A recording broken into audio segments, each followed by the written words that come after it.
Y espero después que se abra la conversación para, como dices tú, las preguntas, que espero sean, o imagino van a ser más preguntas que respuestas. Lo que me hizo acordar una frase de un artista que dice que preguntarse por qué es el arte es como pelar una cebolla y corremos el riesgo de quedarnos sin nada, pero sin embargo igual la cebolla existe. Y, y, hablar de sustentabilidad, que yo por más que intenté esbozar ciertas redacciones en torno a qué es lo que pensaba que era, llegué solamente a vida. Por lo tanto, vamos a empezar esta conversación con la selección de algunos ejemplos de la historia del arte para poder quizás esbozar algunas ideas de para qué podría servir. Y quise partir con esta porque es sin duda un statement de decir el arte existe desde que existe la humanidad. Existe antes de muchas otras cosas y de muchos otros inventos y cuestiones que nos distinguen como humanos, pero gracias a los hallazgos de las pinturas rupestres sabemos que esas pinturas estaban ahí y no estaban en cualquier lugar, no estaban como en la roquita más fácil, sino que estaban en la última cueva perdida del último rincón. Entonces vale la pena preguntarse qué hay de esos humanos que suponemos corrían riesgos diarios, no sé, se los querían comer los bisontes o qué sé yo qué. Eh, Además, hacían ese asunto como absurdo de ir a perderse al fondo de una cueva a dibujar. A dibujar qué y a dibujar como lo que hacían en el día, como, y a veces también a estampar su cuerpo. Entonces, ¿para qué? Y pienso que quizás tiene que ver como con el tomar conciencia de que soy consciente, de que vivo en esa conciencia en un cuerpo y de que eso de alguna manera, aunque no sepa hablar, no sepa qué es, tengo una necesidad visceral de manifestarlo de alguna manera. Otro, otro ejemplo que me pareció distintivo para declarar para qué es los vitrales de las catedrales góticas, ¿no es cierto? El cristianismo entra en la sociedad, las personas son cristianas, creen en Dios, pero Dios no es un humano como nosotros, no lo vemos, pero, y lo queremos ver porque queremos entender. Entonces, ¿qué hacen los artistas? Se aprovechan de los hallazgos científicos de la época, ¿no es cierto? El vidrio coloreado, las investigaciones en torno a la física del color y la luz. ¿Y qué es lo que hacen? Crear vitrales. ¿Para qué? Para que la luz pase a través de esos vidrios coloreados y nos dé una manifestación de qué podría ser ese Dios a través de esta experiencia sublime, de esta forma de expresión que no es a la escala humana, sino que es infinitamente superior a la escala humana, que nos envuelve, y que nos envuelve de una manera abstracta a través de la luz y el color. Otro ejemplo, ya siglo XVII, el éxtasis de Santa Teresa de Bernini, ya estaban los cristianos, ya creían profundamente a lo mejor en Dios o no, no tengo idea, pero querían seguir entendiendo, ¿no es cierto? Entonces, quiero a Dios, pero también su cuerpo, y entiendo ya que la espiritualidad, ¿qué pasó? Sí. Vamos a ver que la espiritualidad no es un asunto, ¿cómo se dice?, incorpóreo. No sé, por ahí leí la otra vez que San Agustín en algún momento había tenido una experiencia, había subido a la montaña y se había dado cuenta que en la montaña no solamente sentía la espiritualidad y la conexión con Dios, sino que además sintió un profundo éxtasis por la belleza de la montaña y se sintió culpable. Oh, no puedo porque es un placer. Bueno, como esa mezcla o esa ambivalencia entre el placer, el deseo, la emoción, la espiritualidad, creo que esta imagen representada en un trozo de piedra, no se olvide, la ejemplifica creo que bastante bien. Y ya fines del siglo XIX, artistas un poco liberados ya de la iglesia y de la monarquía en decadencia, libertad que por supuesto permite mirar para todos lados y los deja muy, muy terriblemente pobres, hace que podamos fijar la mirada en la vida cotidiana, en esas cosas que nos rodean a diario, y que así como de repente alguien manda en el chat un pajarito con el que se encuentra, me dice, ah, vaya, wow, esa montaña que veo todos los días, le pega la luz de una manera y la veo de una manera distinta todos los días y entiendo ciertos fenómenos a partir de la observación. Entonces Cézanne y sus pinturas, múltiples pinturas de montaña o múltiples pinturas de fruteros, creo que es un buen ejemplo para poder decir que el arte sirve para observar la vida pequeña, la vida diminuta y la vida cotidiana de una manera renovada. Y por último, quise terminar esta pequeña exposición de hallazgos o de hitos con una artista sueca que se llama Hilma af Klint, y con una manifestación artística que es muy propia y característica del arte occidental del siglo XX, que es la atracción.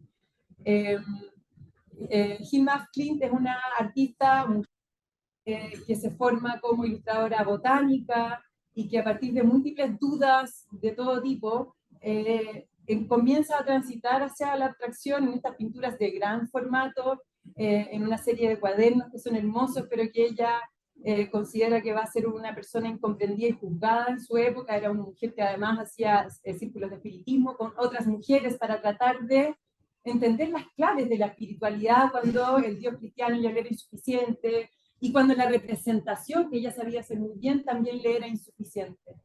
Entonces, no es que no haya corrido mucha agua bajo el río en el arte desde hace un siglo y tantas décadas atrás. Sin embargo, quisiera detenerme en estas pinturas, sintetizando los elementos que acabo de mencionar, diciendo que creo que estas obras en particular, pero todo lo que hemos visto son expresiones estéticas de lo innominado. Y pensé en eso para sintetizar esta primera parte, primero porque expresión, antecede el lenguaje, y creemos que todo parte en el lenguaje, y hay asuntos que son previos al lenguaje, como las pinturas rupestres, por ejemplo. Estética, porque la estética implica necesariamente entender que la forma y el fondo no están separados, que son una pura cosa, como yo digo, como yo nombro, como yo represento, como yo grafico, como yo señalo en números y fórmulas matemáticas, eso es. Y lo innominado, porque es aquello que no podemos decir nunca, ¿no? Lo que nombramos, cuando nombramos, lo fijamos, lo capturamos, es mío. Y lo innominado se nos fuga y se nos escapa de las manos. Y por eso supongo que todos los que trabajamos en la academia estamos siempre buscando un algo. Sin embargo, creo que el arte lo que hace es más que tratar de acechar eso innominado, es abrazar eso innominado. Es decir, bueno, no lo agarro, pero lo quiero y me interroga a diario. Porque vale la pena decir que el arte es un territorio con más preguntas que respuestas. Entonces,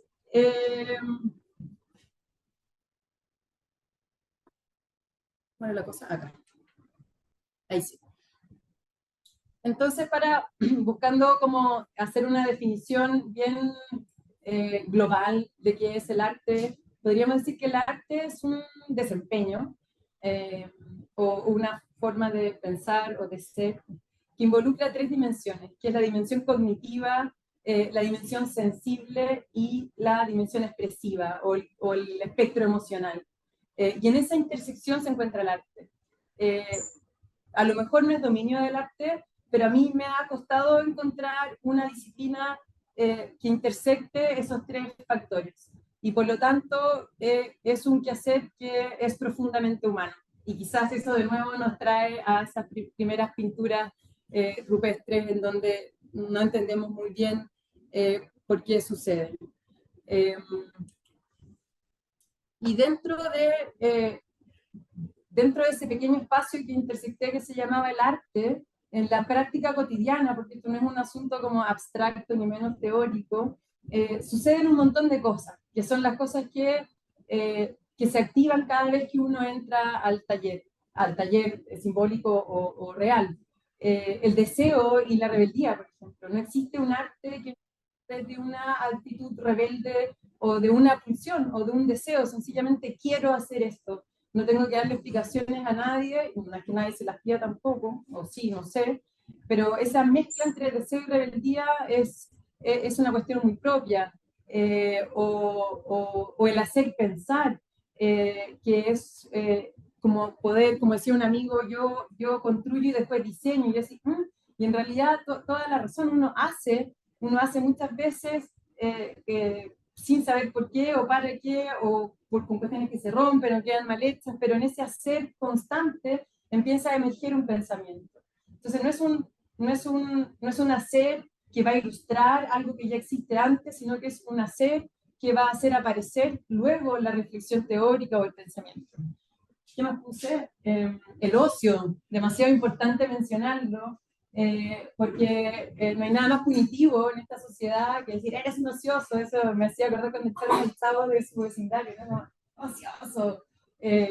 Y el ocio es demasiado, no habría arte si no hay noches de alcohol, si no hay tardes de café, si no hay tiempos perdidos en el taller, si no hay conversaciones que no hice nada hoy.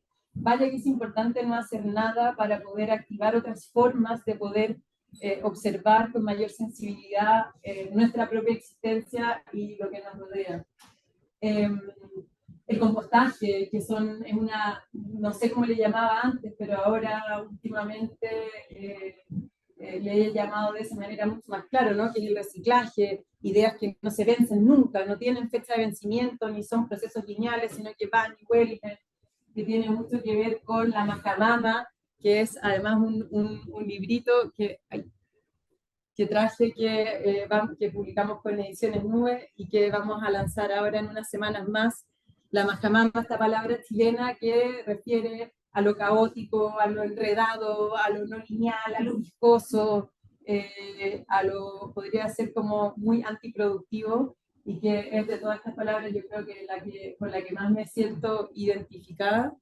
Y la creatividad que la dejo de último porque de alguna manera creo que aglutina o absorbe en ciertas partes y ciertos momentos todos los demás.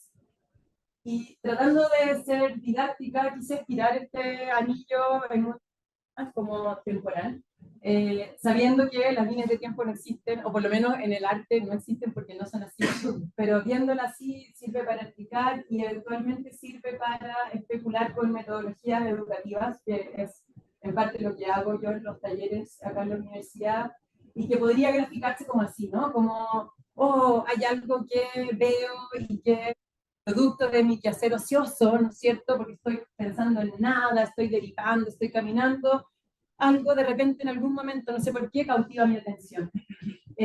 Y genera en mí una pulsión, una energía que no puedo parar. La Connie acá, que es artista, y quienes otras personas que puedan estar escuchando que son artistas, saben que una vez se mete al taller y literal no puede parar.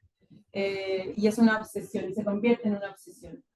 Pero de esa obsesión parte un momento que es divergente, que es de experimentación, que es de laboratorio, es como así, ¿y qué pasaría si mezclar este color muy feo con este más feo aún? ¿Y qué pasaría si este material que es antigravedad lo pongo en contra de, y como con esa actitud completamente despreciada, que se podría llamar, aparte de experimentación, podría ser el ensayo-error, que son cuestiones que están siendo como súper bien como ponderadas en la educación contemporánea, eh, así como el deseo, ¿no? Como la eficacia, el deseo por aprender, etcétera, etcétera. Y después podría venir el momento de los oficios, el momento del buen hacer, el momento de cuando ya dentro de este momento de divergencia encuentro algo y digo, ya, buena, por ahora me comprometo con algo, y ese hacer lo empiezo a hacer una y mil veces hasta que algo bueno resulta de eso.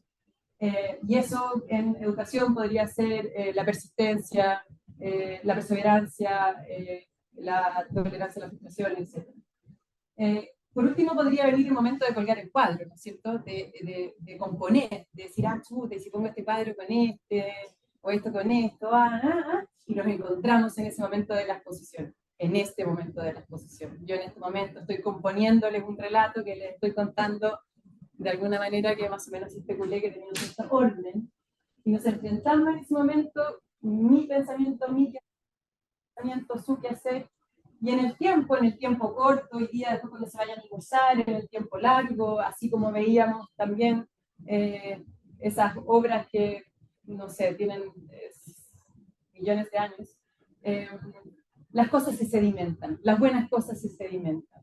Entonces, quise poner acá también los sedimentos como un segundo hito de esta segunda parte, porque porque el arte, si bien le pertenece a su tiempo, trasciende su tiempo.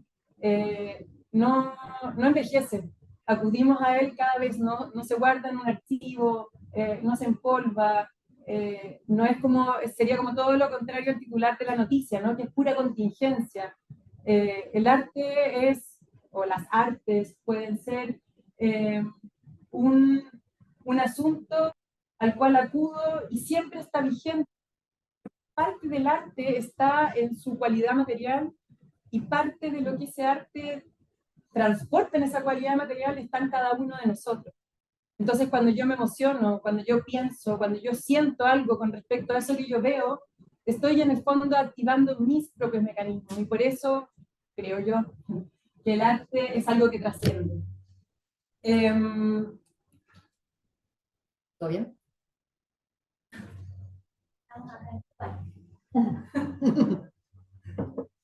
Bueno, y por último, entonces, a pasar a la parte más larga de la exposición, ¿qué es lo que hago yo, no? Aquí ¿qué es lo que hace un artista? Yo en mi vida cotidiana me desenvuelvo en tres dimensiones.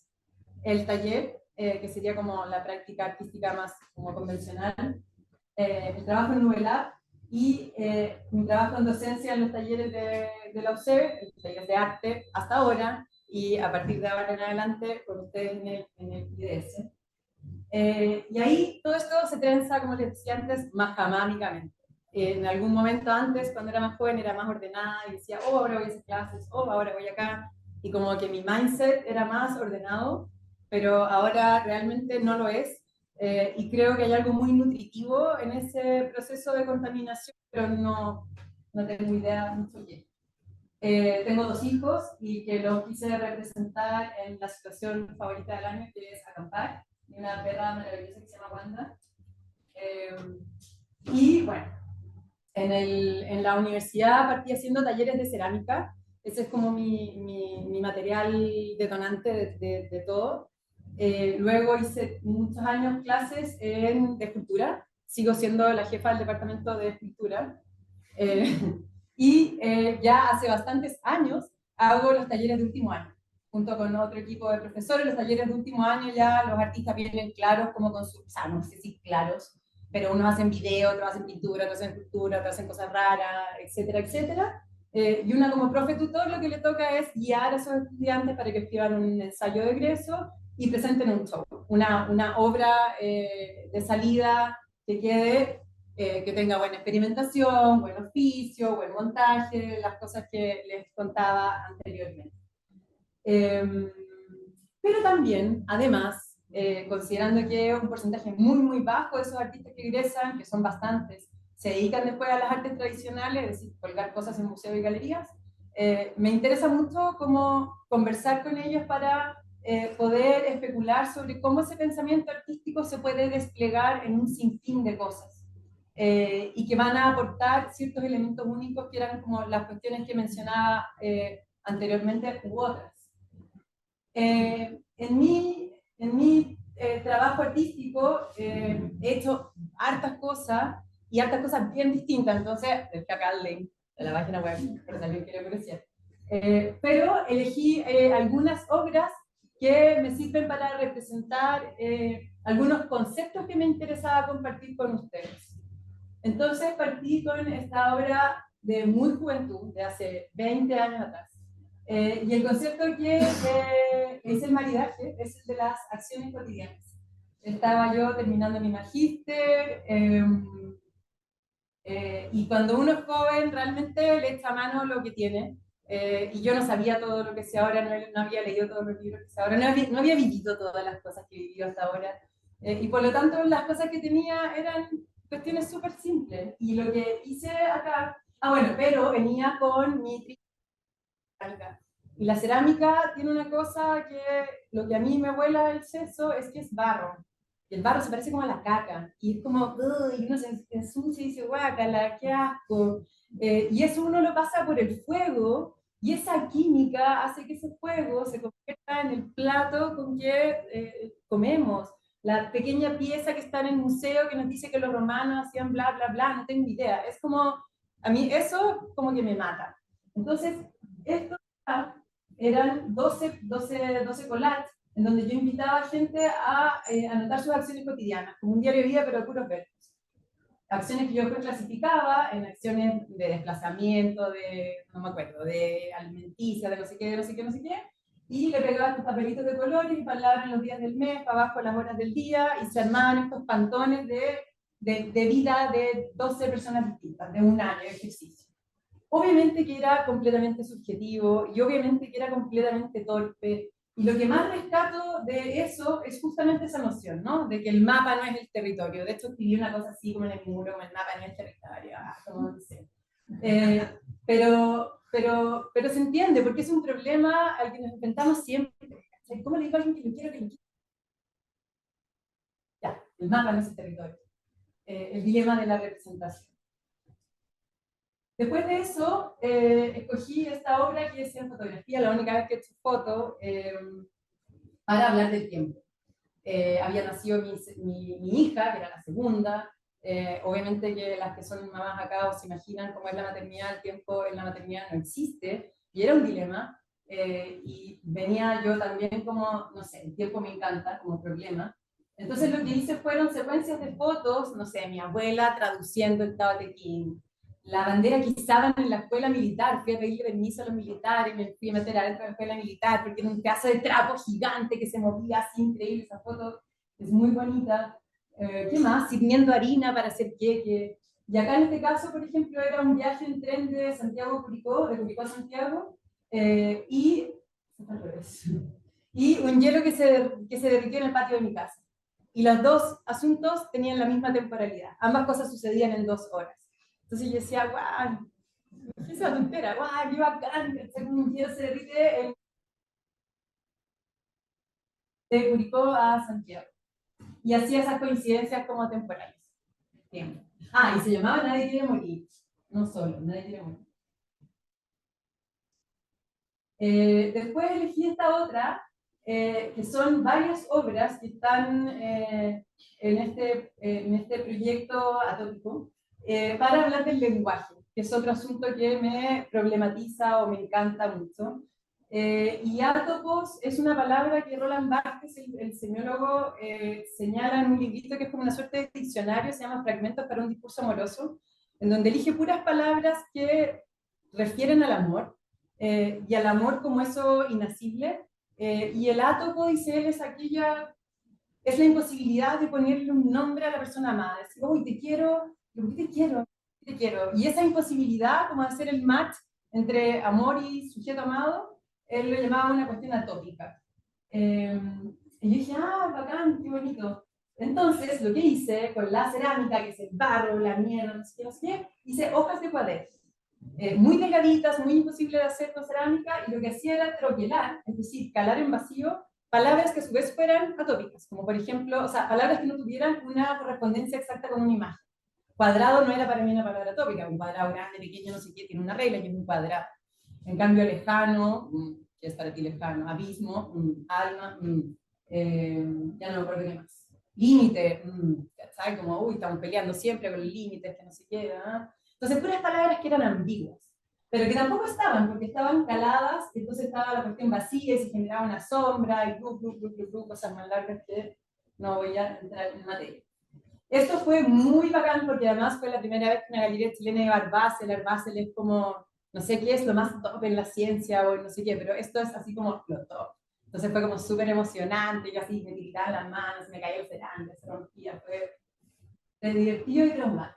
Pero bueno, lo logramos y nos fue muy bien.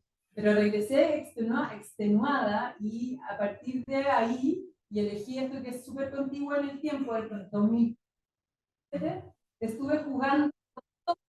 Yo dije, no voy a gastar un peso más, estoy cansada, ya nada de show, espectacular, glamour, no sé qué. Quiero como... y en esa época me gustaba mucho Levi-Strauss, y Levi-Strauss tiene un triángulo que dice crudo, cocido, podrido, y a mí eso me volaba el seso. Entonces estaba este rincón de lo podrido, que era como lo abyecto, lo feo, lo antiestético, qué sé yo. Y además, en la facultad, representante del Centro de Innovación. Innovación, era como tecnologías, era como muy bacán. Y mi competencia era un profe de música que es un luthier maravilloso y que efectivamente hacía tecnologías. Pero yo estaba así, como no cachaba muy bien todavía, porque decía, no, la creatividad y el arte, la mente, lo inmaterial.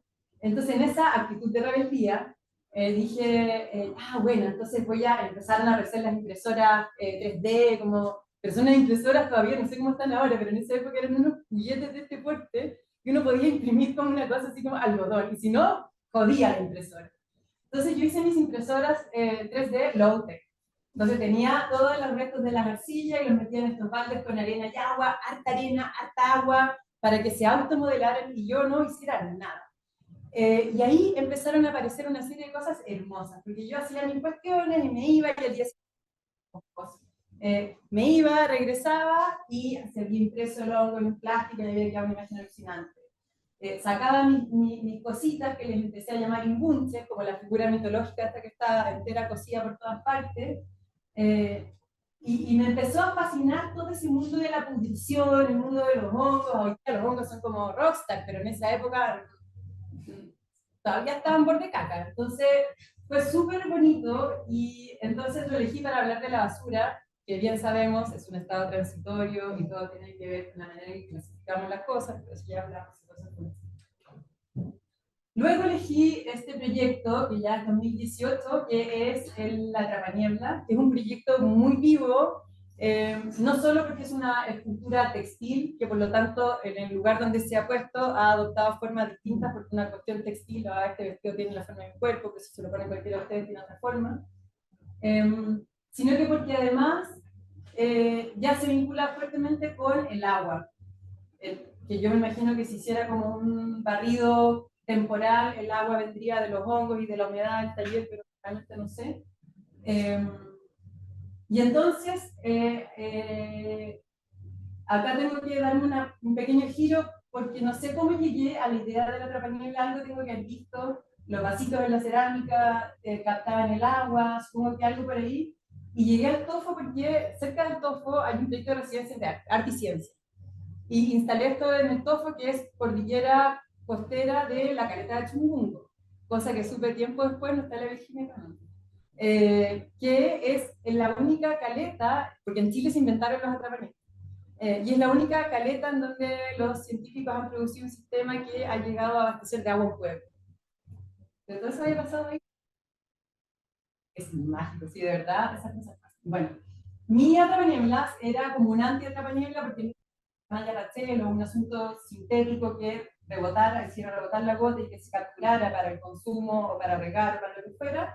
El mío era de algodón y de lino, entonces absorbía todo.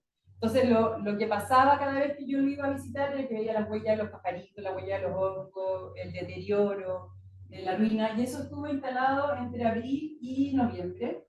En paralelo fui a plantar papas también como con esta idea de observar lo invisible, pero que ya no era lo invisible aéreo, sino que lo invisible subterráneo.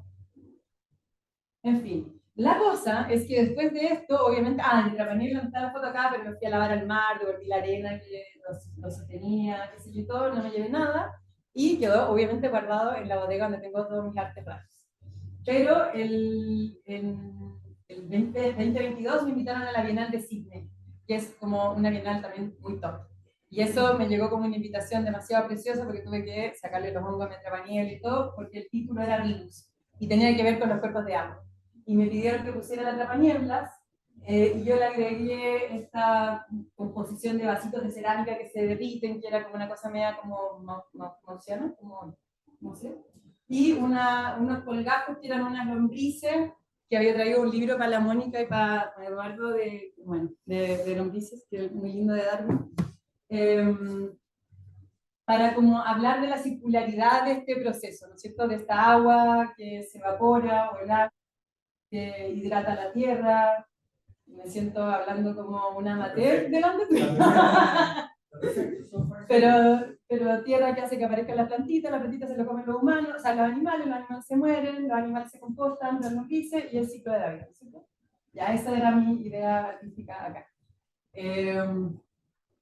Bueno, se presentó también una vez en el MAVI y ahora no se desempolva, ¿no? Como que se abre, no, desempolvaron de sí. Me invitaron a Puerto Ideas en Antofagasta, así que, bueno, sí. Así que vamos a poner Atrapaniebla y tomé contacto con la maestra, bueno, primero con Virginia Carter, bueno, no está acá, Jonathan, que me hizo el gancho con los profes de geografía. Profes de geografía, conocí a Virginia Carter, que es una profe como tipo de mi edad, muy entusiasta, y ella me presentó a la Pilar Cereceda, que es como la gurú. Y con gurú ya somos demasiado amigas, no sé, una nueva vida de la Atrapaniebla. Viva la Atrapaniebla. Ya, y para terminar con mis diapos de arte, terminé con esto que fue también en diciembre del 2022. Fue un concurso abierto internacional, como todo muy grandioso, muy espectacular para la Miami Art. Les cuento puras cosas espectaculares, pero la vida es más de mierda que de espectáculo.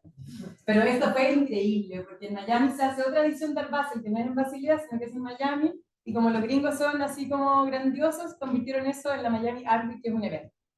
Y esto se hace en el Hotel Faena, y ellos tenían un concurso al cual yo postulé con esta obra Site Sensitive, ese era el llamado, hacer una obra que fuera sensible con el entorno, y es una florcita que se llama la Beach Morning Glory, que junto con Vicente Donoso, que es arquitecto del paisaje, fue estudiante mío y después terminamos siendo amigos y ahora somos socios en proyectos de arte y espacio público, y tomamos esta Beach Morning Glory que literal está ahí, y que es una plantita rastrera, y que es la primera que llega después de los desastres naturales, a recomponer los suelos, como que tiene un cuento súper hermoso y se llama Beach Morning Glory. Y le hicimos, modelamos la arena y hicimos espacios cóncavos y convexos, y cada uno de los días de la semana íbamos haciendo un programa. Entonces, acá era un programa que iba una chica como esa yoga a respirar, y era como, olvídate de lo que sabes, como lo primero que tú haces es respirar, y eso es lo que te constituye como ser vivo, no sé qué. Y fuimos pasando por las estaciones, hablamos de sal y de una serie de otras cosas. Hicimos una jam session también como para valorar la improvisación, que era otra de las actitudes que me interesaban, y fue una experiencia realmente increíble. Establecí una relación muy nutritiva con la curadora, pero además el poder interactuar con la cantidad de gente que interactué, con programas que yo tenía más seteados para vincular con educación, pero además cuestiones que pasaban que eran insólitas, como desfile de modelos de Prada, grupos de skater, gente que se casaba, como, no sé, fue súper, súper bonito. Y lo que recuerdo con mucha emoción era un señor que iba en silla de ruedas y caminaba por este es el tallo de la florcita, o sea, perdón, y iba con su esposa y iban todos los días ahí, se sentaban a comerse un sanguchito. Y la chica que cuidaba la pieza le pregunta, bueno, ¿y qué onda con esto que venís todos los días? Y él le responde, le dice, que es la primera vez que me puedo acercar tanto al mar acá en la playa. Porque claro, se había generado una pasarela que le permitía acercarse al mar de una manera distinta, de otra manera podía, pero bueno, eso fue su... Entonces, esta imagen me parece interesante como transición entre espacio público, arquitectura y educación, para pasar a la tercera dimensión de mi trabajo, que tiene que ver con el mundo nublado. Nube es creativos. Este es el espacio físico que ocupamos, que es nuestro taller en el Parque Intercomunal de la Reina. Estamos ahí desde hace 10 años, pero partimos trabajando en el 2012 en otro lugar de ese maravilloso parque, que era un quincho como que se usaba solo para el 18 de septiembre. Trabajamos primero agrupándonos un grupo de artistas que teníamos ciertos feelings con que el arte podía impactar o incidir positivamente en la educación, sin saber muy bien por qué. Este era 2011, crisis educacional, etc. Pero en unos años después que partimos llegó Carla Pinochet, que es una antropóloga que venía a hacer su doctorado en arte y antropología, y ella nos ayudó a observar nuestros procesos, a poder entender las transferencias que hacíamos en habilidades de arte contemporáneo, que un poco reseñé antes, a la educación, y a ordenarlas metodológicamente en un librito de edición bilingüe que publicamos en 2019 que se llama El Método Nube, que lo está acá, lo traje por si lo quieren sumar. Y el método nube perfila de manera muy significativa. Bueno, son 3 o 4 pilares que tienen que ver con el contexto como recurso, el artista profesor, el diseño pedagógico y la evaluación. Pero el artista profesor me interesaba reseñarlo para poder redondear quizás algunas cosas que había dicho antes, que es, por una parte, un agente activo en el mundo del arte, pero entiende la enseñanza también como una práctica creativa.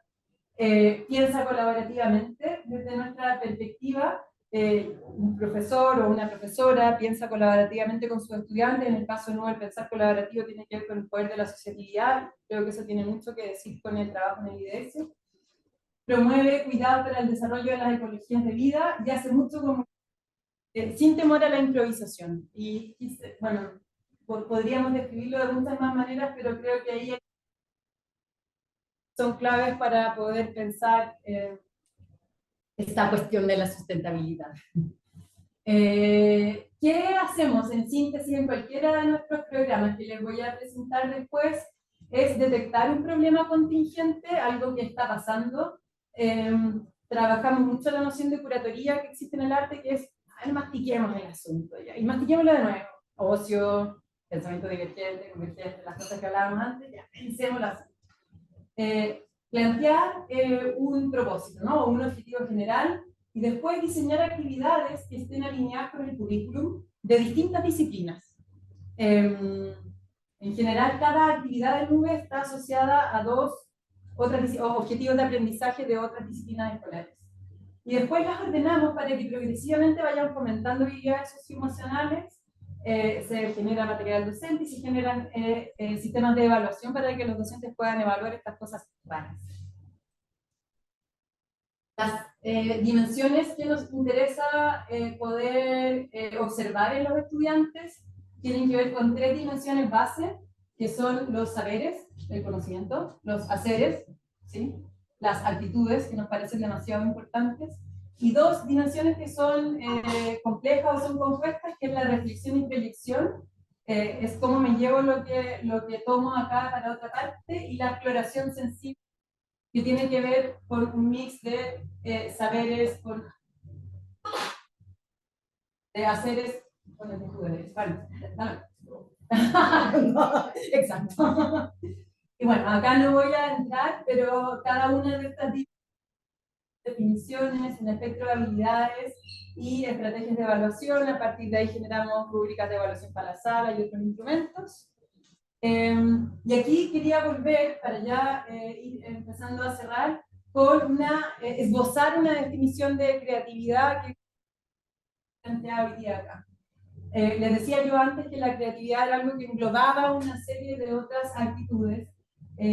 Actualmente nos encontramos haciendo una investigación con David Price, con Psicología de la Creatividad, y con psicólogos de la OCDE, que habían lanzado en un momento de pandemia, no recuerdo bien cuándo, un apartado que le agregaron a la prueba PISA, a la prueba de medición, sobre creatividad. Entonces yo les escribí en mi especie como de hundimiento pandémico, así como 0 PS, 0 validación, el arte no sirve para nada. Y así, hello from Chile, como save me, SOS.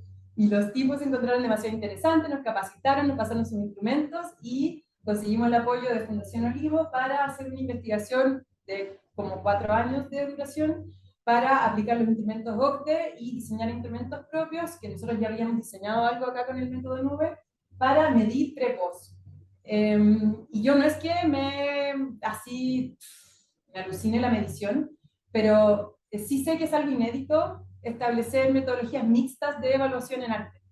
Quali, que era lo que había hecho la Carla y que hemos hecho siempre en Nube, pero también Quanti, pero lo Quanti requería a su vez definir qué métrica estábamos midiendo. Y eso es algo, acuerdan la cebolla al comienzo, como algo misterioso y enigmático, pero bueno. Creemos que hay ciertos facilitadores sociales y personales que gatillan esta creatividad artística, no creatividad en otros aspectos, y que sus resultados pueden desencadenar efectos intrínsecos y extrínsecos.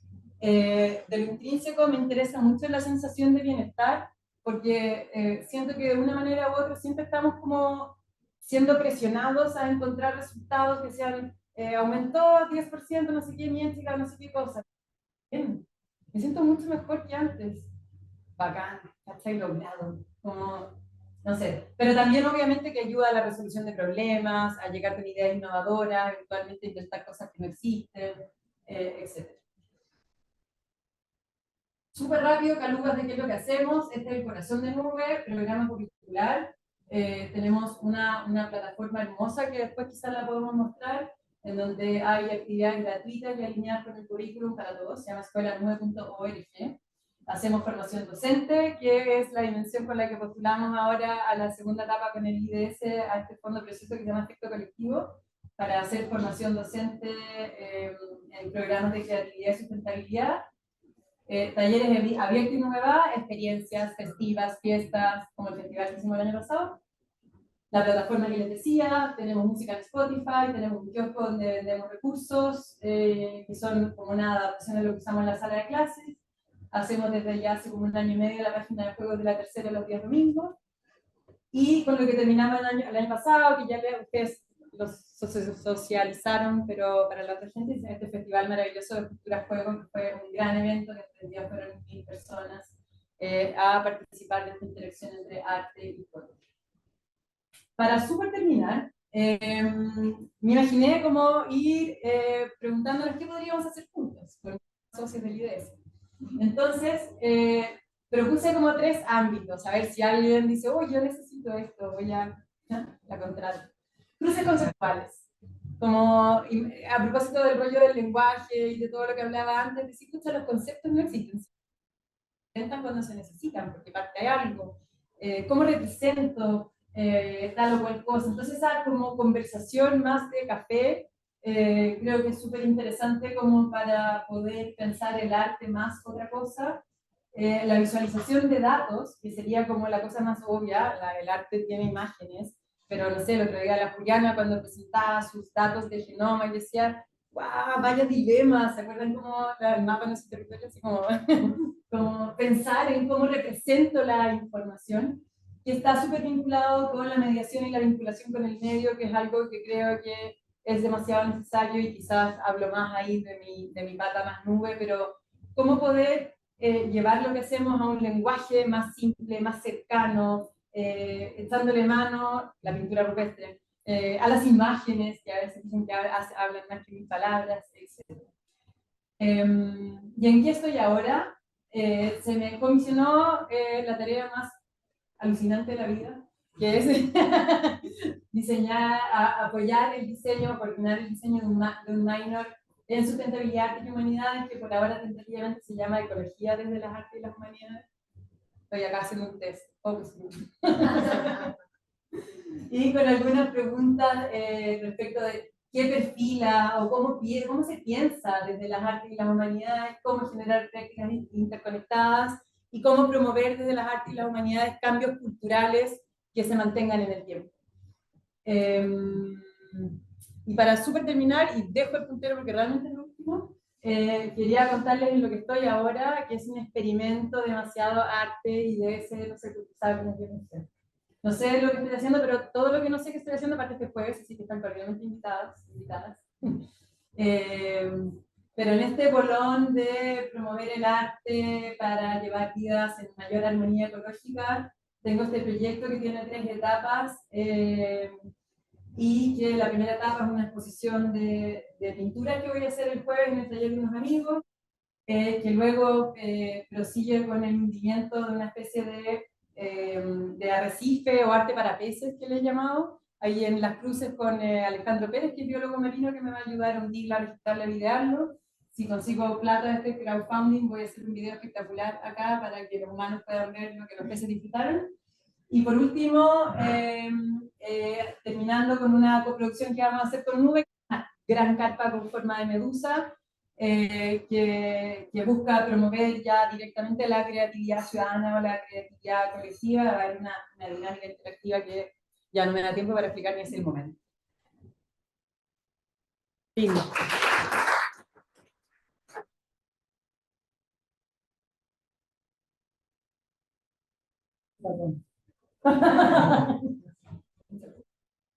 Sí, bueno, pero son 50 años de vida. Muchas cosas hacen 50 años. El pensamiento divergente extremo, a todos lados.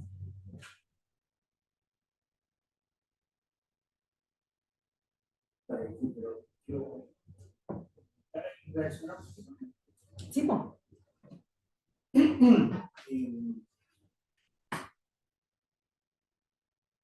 ¿Cómo sobre lo último? Estas primeras imágenes que tú nos proponías como murales, culturas maravillosas, que son partes de cosas tan inertes y piedra, y también por comunicar cosas muy conmovedoras, ¿verdad? Que abren a otra realidad.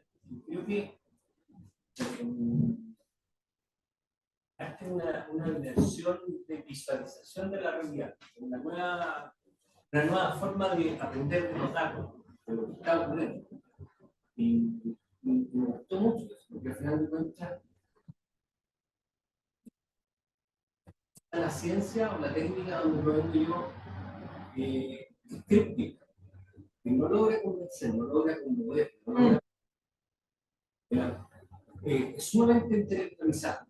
Tenemos 400 partes por millón, podríamos llegar a 800 partes por millón, y alguien que hace un regla es el doble, pero ¿y qué? ¿Y cómo transforma?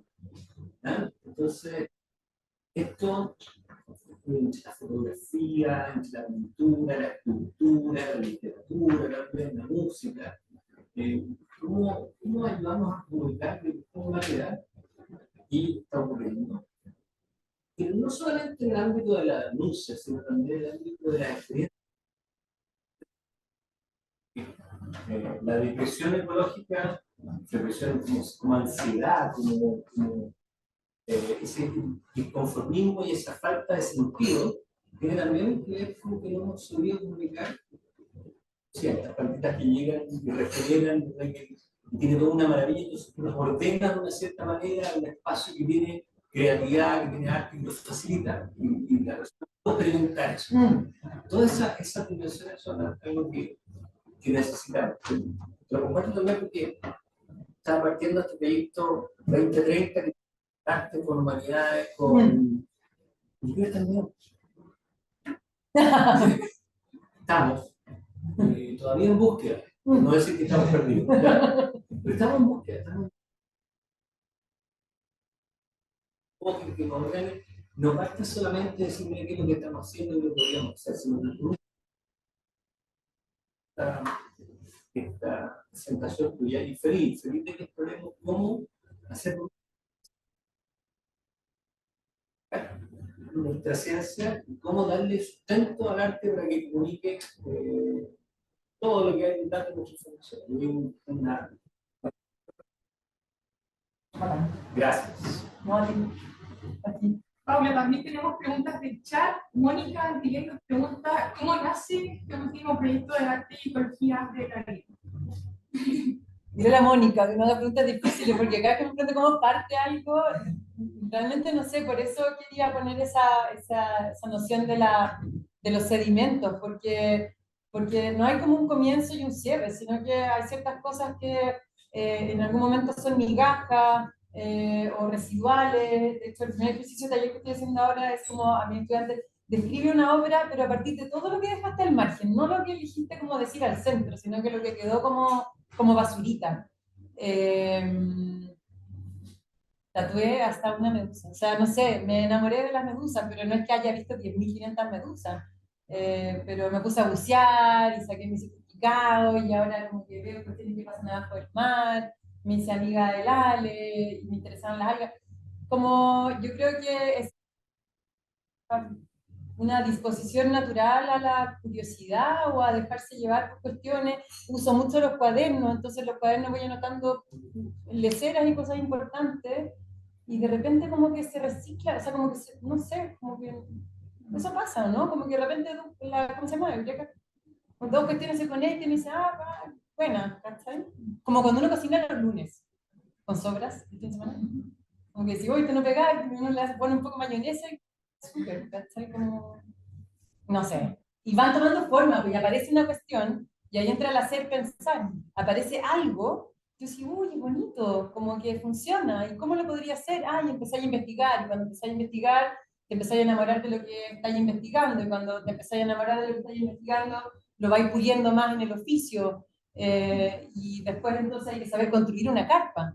Que el otro día la paramos y tenía un montón de pifia porque es grande, ¿cachai? Y nadie en la maestranza, nadie sabe hacer una carpa con forma de medusa, ¿cachai?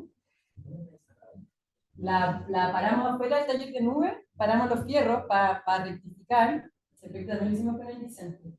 Y la artista que es la costurera tampoco sabía sacar patrones de algo que era amorfo, ¿cachai? Entonces tuvimos que con unos plásticos que teníamos, ahí la Ali la trató de modelar mejor, pero tratando de entender las facetas y las caras. Bueno, segura que nos faltó alguien experto en geometría lo hubiera solucionado eso.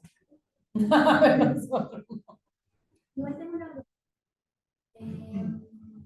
Que para mí es como muy inspirador, como tanto proceso como en 40 minutos, como que me imagino que debiste haber estado como seleccionando heavy, pero también un poco como desde haber estudiado arte y como de pronto verte como, no sé, como expuesta a un mundo en el que no necesariamente las artes tienen un lugar, de hecho no lo tienen, y eso igual es un pro y un contra, y un encuentro bacán, pero desde la idea de que como artista tenés que comer y tenés que vivir, como que mi pregunta va en la línea de cómo o de dónde, o cómo, un poco de dónde sacáis cuando no veis como una salida, como dónde sacáis como esa salida, como, pienso como de pronto en los amigos, de pronto en hacer estas cosas colaborativas, pero me gustaría... Yo creo que son dos fuentes, sí, la amistad, y por eso el valor de la colaboración, el trabajo en nube. En nube no te das mucho cuenta como sería súper difícil y arrogante como decir esa idea fue mía, ¿cachai? Como, y en la lectura, leo N. O sea, leo menos de lo que quiero, pero sí, leo arte. Ando siempre con 3 libros para todas partes, todo mordisqueado, ¿cachai? No me lo termino, pero sí, me encanta leer. Entonces, un comentario que un par de cosas que encontré genial, que de hecho la notaste de los iluminados, y también me resonaron demasiado como yo veo que el arte a mí me ha ayudado a procesar lo que trabajamos, porque finalmente esto que hablaba Pancho de la ansiedad, quienes están como de alguna forma investigando, estudiándose, ¿no? Estoy hiperexpuesto a toda esa información, entonces como que podríamos ser la primera línea de la víctima de la ansiedad climática. De alguna forma, creo que a veces a través del arte, lectura, o simplemente como mirando, uno canaliza. Y siento que, al menos desde el punto de vista de lo visceral, es súper interesante ver cómo uno puede llevar eso al aula, en el sentido de que uno presenta un montón de cosas que es necesario que se sepan, pero no necesariamente tú puedes estar a la altura de la expectativa de decir, mira, te presento este problema que es enorme y después decir, ¿y cómo contribuye? Bueno, no es tan obvio. Al igual, a través de lo visceral, en el arte uno podría quizás canalizar eso que surge, que es como rabia, frustración, hay unas ganas de hacer, y creo que el arte debería permitir canalizar eso a algo. Como, creo que ayudaría mucho. O sea, en cualquier clase, como que hay espacios donde te permitan abrirte más libremente a canalizar eso visceral que está surgiendo. Y que puede ser ese muy positivo, ese puede ser negativo, algo que está como. Yo creo que se debe aprender algo en el camino. Y lo otro, la expresión estética de los iluminados, lo encontré fascinante, porque creo que muchos de los problemas que enfrentamos tiene que ver con los mundos velados, con las cosas que no hemos ni siquiera visto que existen, porque no nos hemos hecho las preguntas adecuadas, porque lo generamos como puntos ciegos por las divisiones disciplinares, las redes organizamos el conocimiento, entonces como que el arte te ayuda un poco te debiese ayudar justamente a chasconearte y decir, oye, hay montones de cosas como ocultas, quizás son la próxima clave de lo que tenemos que entender para lo que viene. Entonces no te quedes solamente con el conocimiento formal, porque si crees que todo va a estar ahí, bueno, hace rato que no hemos resuelto todo, o sea, no puede ser solamente eso, tiene que haber un espacio como expansivo del conocimiento que hay que relevar. De repente ha estado muy complicado. Entonces, creo que esas dos cosas me quedan dando vueltas como importantes de tu mensaje. Sí, experiencias de vida y lo que hay. Eso sí, experiencias de vida. Pero me hace como devolverte algo muy, muy corto, como que, claro, es que es como que el arte fuera como sin prerequisito, ¿cachai? Porque te tiene que comprometer o te invita a un compromiso con todo lo que somos, lo bueno y lo malo, ¿cachai? Como que no es que solo me tengo que presentar yo como de acá para afuera y como con las partes buenas o positivas o mis logros, sino que en verdad, si tú miráis los artes o leís la biografía de los artistas, es bacán, como tengo el trauma de, o sea, no es bacán, pero hablan del trauma, hablan de la herida, hablan de lo marginal, y desde ahí parte. Entonces, ¿cuánto aprecio le damos a esas cosas y espacio en las dinámicas de la sala de clases, ¿cachai? Como para, me acuerdo una vez en primer año, primer semestre, y les dije a los cabros como, háganme una PPT con las cosas que les gustan. De cultura, profe, no es cultura, de lo que les gusta. Y llega uno, nunca me olvido, me dice, bueno, ya, a mí me gusta el pan peruano, cáchate. Yo sí, no, y venía llegando del colegio. Y como, pero ese era su insumo, con esa mochila venía, ¿cachai? Como ya, eso no es ni bueno ni malo, pero lo encuentro súper lindo de cómo, cuántas cosas permitimos que entren a la sala de clases para trabajar desde ahí con esas personas. ¿Cachai? Bueno, primero, muchas gracias. Muy inspirador, gracias por la presentación y por el trabajo. La lógica de para qué es el arte, como siempre me pregunto, la que ha tenido la humanidad, como de la obra para mí, la obra para quién, como pienso en las catedrales, como esta obra que trasciende al artista totalmente porque ni siquiera alcanzó a ver la obra construida, o pienso también en pueblos indígenas que hacen tejido de las formas de las raíces, que bajo ninguna circunstancia son para ellos, son como un tributo. Entonces, como, ¿cuál es tu relación con eso? Y también, ¿hacia dónde crees que va la cosa hoy, como en un antropoceno, en un momento de la humanidad al centro, como dónde está nuestro foco de para qué es el arte hoy? Bueno, es que para qué es el arte, yo creo que es la gran pregunta que se detona desde comienzo del siglo XX en adelante, o fin del siglo XIX en adelante, cuando se pierden los mecenazgos, cuando ya nadie te dice, ¿me puedes retratar a la familia real? Te pago por eso. Entonces, esa herida que se abre hoy día yo creo que está más abierta justamente por la atención que tú tienes por los materiales, por los procesos, cuestiones súper cotidianas, ¿cachai? Si realmente le voy a poner plástico, ¿te acordáis, Connie, no sé, en la universidad, bueno, hacer una escultura con plástico quemado en una época que era como de moda, eso, así como, y ahora todas esas cuestiones como chuta, no sé, y tratar de usarlo justo, entonces, las relaciones con las tecnologías también, ¿cachai? Como, y ahora todas las bienales, las ferias, las cuestiones internacionales dicen somos como eco-friendly, entonces los costos de transporte, la huella de carbono, no sé qué, no sé si hay un momento como para especular con alguna respuesta, sino que al contrario, lo que sí, yo soy una convencida, y creo que ahí la dona Haraway nos dio un gran regalo, es que tenemos que vivir con esperanza y optimismo con lo que tenemos, ¿cachai? Y creo que también hay que leer más, y estudiar más, y saber que la historia es muy larga para atrás, ¿cachai? Y que no somos los primeros humanos en crisis, y que por lo tanto creo yo que nos tenemos que sentir más acompañados que solos y escarbar en el pasado para encontrar soluciones para vivir en el presente. Creo que hay algo muy importante en eso que comentaba Peter, en este contexto donde todo parece tan difícil. Y creo que ahí es muy bacán mi presentación porque está relacionada con el juego, está relacionada con la vida, como que a lo mejor no hay en nada hay como una respuesta única. Entonces, A mí si hay algo que tiene que ver con las artes, tiene que ver con eso. Claro, con celebrar la vida y con amigos. Y tener como un trabajo serio también respecto a leer.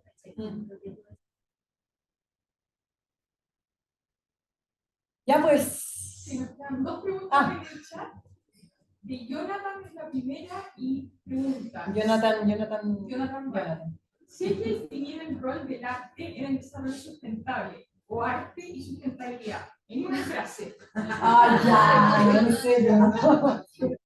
Jonathan se perdió la primera media hora. No sé ni definir sustentabilidad ni arte. Ya, pues no, Jonathan, después. De Claudia Pavón, que nos dice: muchas gracias, Paula. Muchas posibilidades de trabajo conjunto. En el tema de motivar cambios culturales que trasciendan en el tiempo, ¿cómo te imaginas puede ser una intervención artística que aborde el cambio de hábitos para la sustentabilidad y que permita recolectar datos y ver cómo las iniciativas de intervención artística en este tema trascienden en el tiempo? Yo en esa dimensión, más que crear otras obras de arte, lo que propongo ahí es activar mucho más fuertemente la mediación y la educación. Creo que hay mucho pensamiento en las artes que es innovador, que es vanguardista, que está anticipándose a ciertos problemas y que queda encapsulado en las conversaciones, en las lanzas, no sé, como entre los puros artistas que dicen sí, ¿cachai? Incluso los propios artistas no sabemos a veces cómo poder socializarlo y comunicarlo. Entonces creo que el rol de la mediación cultural, de la educación, del tejer puentes, vasos comunicantes entre ese pensamiento que está mirando las cosas de una manera distinta, creo que es mucho más una solución y una solución que está al alcance de la mano. O sea, sí, eso quería Claudia. Y Jonathan, sí o sí nos tenemos que juntar para hablar de la Atrapanieblas y ahí seguimos conversando de esas cosas. Yo no quería el resumen máximo. La cuña, no. Ya, pues bueno, gracias de nuevo por invitarme y por las preguntas.